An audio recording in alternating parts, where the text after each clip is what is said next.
Okay, friends, chapter 10. The Tyler Star News says that rabies has been reported in Tyler County, and Dad says it's time we took Shiloh to a vet, make sure he has all his shots.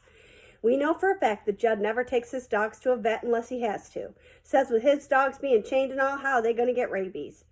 Judd'll do most anything to keep from spending a nickel he don't have to, but Ma says if he took the money he spent on beer and spent it on his dogs instead, he'd have a lot happier, healthier animals. Happy and healthy ain't what interests Judd, though. Hunting is. Doc Murphy gives us the name of his veterinarian friend down in St. Mary's, and we make an appointment for Tuesday afternoon late. Dad goes to work early that morning to get his mail delivered in time, and about 4 o'clock, after Darylyn and me get home, have some pop and cheese crackers, Dad and Darylyn and me put Shiloh in the Jeep and drive to the vet's. John Collins is his name, and just like Doc Murphy, he uses part of his house for his clinic. Shiloh is not one tiny bit happy about going, let me tell you. He's happy about getting in the Jeep, though, and likes to ride up front with Dad, his head out, the wind blowing his ears. Darylyn and me laugh at the way spit drops off the end of his tongue. Jeep gets going fast enough, and the wind will blow that spit right into the back seat. Darylyn lets out a shriek when some of it smacks her arm. Once we get to the clinic, Shiloh knows something is up. I don't know how dogs can tell that, but they seem to. Not a place he's ever been before, that's one thing. The scent of other dogs around, that's another. Scared dogs, too. We're walking up the sidewalk with Shiloh on a leash, and the more he smells the bushes, the more scared he gets. By the time we reach the door, his tail's tucked so far in between his legs he can hardly walk. Darylyn picks him up in her arms and carts him inside. Dad signs in at the desk, and a young woman in a blue shirt rubs Shiloh on the head, but that don't fool him for 1 minute. He knows right off this is a place he don't want to be. Knows it for sure when a 15-pound cat reaches out and swats at him as we go past. We sit in a row on the plastic chairs, and Shiloh's sitting on the floor between my feet. I sort of press the calves of my legs close around him like a hug, but I can feel him shaking. I reach down and pat Shiloh on the head. He licks my hand, but it's not a very strong lick. I think he's saying, I thought you liked me. How come you're bringing me here? Dad's reading some pamphlet about distemper, rabies, and something called hepatitis. I'm looking at a dog chart over on the wall. Shows a side view of a dog, and every part of him is named. Parts of a dog I never even heard of before. I figure if I'm going to be a vet, I got to know them all, so I start memorizing them right there. The hock joint, loin, croup, withers, brisket, striffle, flews. Should have brought my notebook, I'm thinking, so I could put it all down. Darylyn, though, is reading about worms. She sits there with her mouth full open, eyes big as quarters, and nudges me in the side.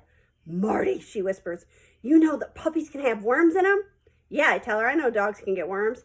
Live ones, says Darylyn, eyes like 50-cent pieces now, crawling around inside them. She's looking more horrified every minute. Then she looks over at me. Maybe Shiloh's got them. I suppose he could have. How would they know, she asks me. I lean over and whisper, you have to look in his poop. Ew, Darylyn cries and claps her hands over her mouth. The only thing I like better than teasing Darylyn is making her sick. Now it's our turn to take Shiloh into an examining room. I get up and tug on the leash, and Shiloh follows, looking about as mournful as a dog can look. The vet is a tall man. Must be 6'4", I'll bet, and he's got on a blue shirt, too. Got a big head, big ears, and big smile. Well, so this is Shiloh, he says in a friendly, calm kind of voice as Dad lifts our dog up and puts him on the examining table. This is the one Doc Murphy told me about. He's the one, Dad says. The first 5 minutes, all John Collins does is pet Shiloh and talk real soft. Runs his hand behind his ears, smooths his head, and pretty soon Shiloh's feeling like maybe this isn't going to be so bad. Starts frisking up a little. Tail begins to wag, and he's licking John Collins all over his hands and chin.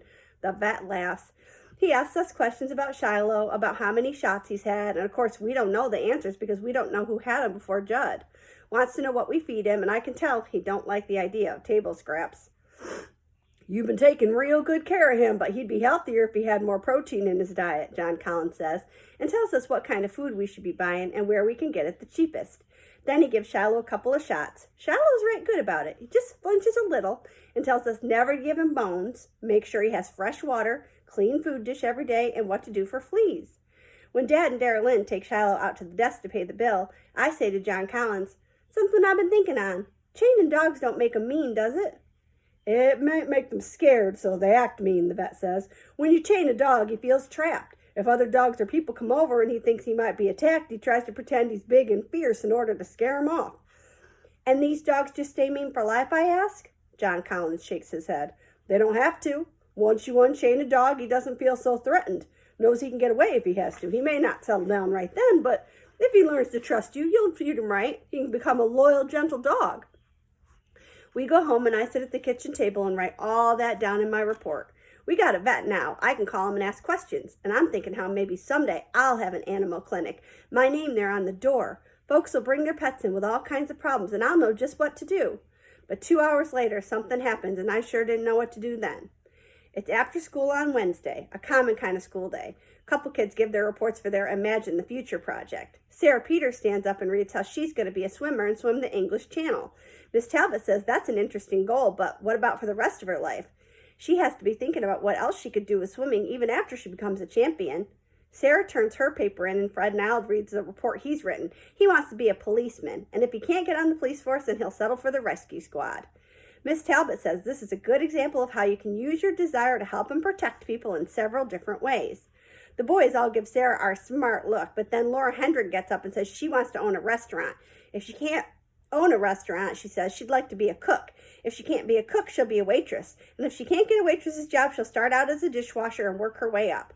Boy, Laura sure knows how to please a teacher. Miss Talbot likes Laura saying how she's willing to start out small and work her way up. David Howard and I look at each other and figure maybe we better do a little more work on our reports before we give them. It's about 5 o'clock that afternoon that something happens. Dad's not home yet. Ma's in the kitchen cooking some turnips and onions and listening to the news. Dara Lynn has a wire strung out between the chicken coop and the shed, and she's got these little cereal boxes fastened to it like a cable car or something, and she's running them back and forth. It's sort of neat, really. I wish I'd thought of it myself. Becky's rolling around in the grass with Shiloh, who's looking about as bored as a dog can look and still be polite about it. Becky rolls over on his back and then rolls the other way. Each time Shiloh sort of braces himself, digging his paws in. Don't even protest, just turns around and licks her now and then.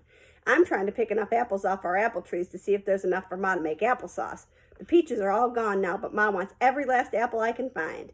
I found about 6 when I hear this barking and carrying on. Sounds like it's far away, but coming closer. Shiloh turns his head in the direction of the sound and stands up, body all tense, and Becky rolls right off in the grass. "Who's that, your friend?" I ask Shiloh, thinking of the black lab, but the noise is too much for a single dog. It gets louder and louder, and I'm wondering what it could be when suddenly here come these 3 dogs through the trees back beyond the house. I know the minute I see them, they belong to Judd Travers.